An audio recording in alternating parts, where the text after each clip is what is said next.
So hi guys, for now, we will discuss sales return. So before we proceed, bakit ba nagkakaroon ng sales return? Most of the time, there are two reasons.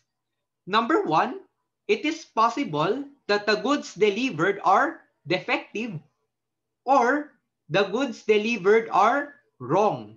So those are the two possibilities or the two reasons as to why there is a possibility of sales return. So what is the sales return process? The sales return process can be summarized into two. Number one is the return must be authorized. So there must be someone in the company who must double check whether or not the return is really valid. So that is number one. And then number two, how do we record the sales return and what are the implications of sales return in accounts receivable and inventory as well. So let's start first with the first. The first is, ang assumption, di ba, marireceive ni receiving department yung goods. So, ang ginawa ng customer, sinauli sa company. What will happen is, when items are already returned to the company, the receiving department employee counts, inspects, and prepares a return slip describing the items. So, ang gagawin ng receiving department, they will prepare a return slip describing the items. And then, the second step is to prepare the credit memo. Upon the receipt of the return slip, the sales employee prepares a credit memo. So this document is the authorization for the customer to receive credit for the merchandise return. Okay, let us focus on the terminology used. Ang ginamit dito, credit memo. Okay, nagtataka kayo, bakit credit memo? Kasi di ba, ano bang nire-record natin pag may sale? We debit accounts receivable, we credit sales. So di ba, pag may sales return, ano yung effect sa accounts receivable? Ang effect sa accounts receivable decrease. Pag merong sales return. The question is, what is the journal entry to the accounts receivable? How do we reduce accounts receivable? Diba? We reduce accounts receivable by credit. Ang ginagawa natin pag may sales return, credit AR. Kasi diba binabawas natin ang accounts receivable. So that's why we call it credit memo. Kaya tinawag natin siyang credit memo. Kasi reduction sa accounts receivable. So this is an example of a credit memo. And then, the next step is approve credit memo. So, ito ang mag-approve ng credit memo, hindi ang sales department. It is the credit department who authorizes, who approves the credit memo.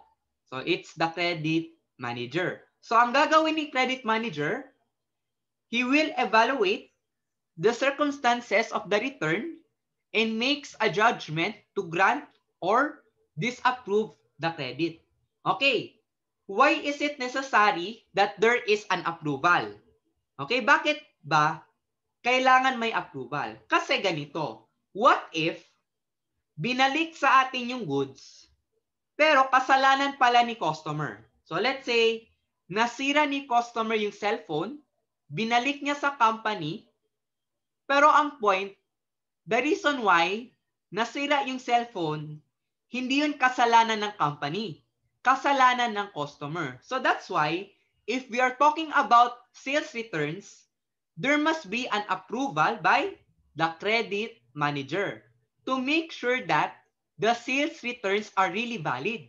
kasalanan talaga natin to or tayo talaga yung nagkamali. Kaya, kailangan nating ibawasan yung accounts receivable. So, kailangan i-double check yun.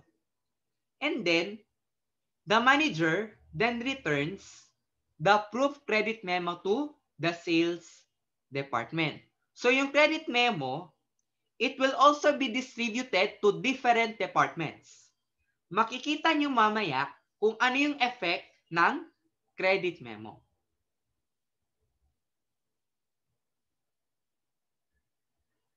Punta muna tayo sa billing department. Ang assumption, if the billing department received the credit memo, it will be recorded in the sales journal as a contra entry. So ang mangyayari, pag may sales return, ang effect niya sa sales journal, contra entry. So it's a contra sale entry. And then, after that, the credit memo is then forwarded to the inventory control function for posting. So, after sales, pupunta naman tayo sa ibang departments. So, and then, the next step is update inventory and accounts receivable records. So, because of the credit memo, the inventory subsidiary ledger and the accounts receivable subsidiary ledger are affected. Pupunta muna tayo sa number 1. Why is inventory subsidiary ledger affected? Kasi, di ba binalik sa atin yung inventory? Binalik sa atin yung inventory, so most likely, ang effect ng sales return, it is an addition to inventory. So that's why we need to update the inventory subsidiary ledger. And then number 2, we also need to update accounts receivable subsidiary ledger. Kasi, di ba, pag may sales return, ang effect niya, deduction sa accounts receivable. So, kailangan nating i-adjust. And then, the last step is to update the general ledger. So, if we're talking about general ledger, we are talking about journal entries. So, that's it for sales return. So, as you can observe, the process for sales return is short and concise. So, that's it for sales return.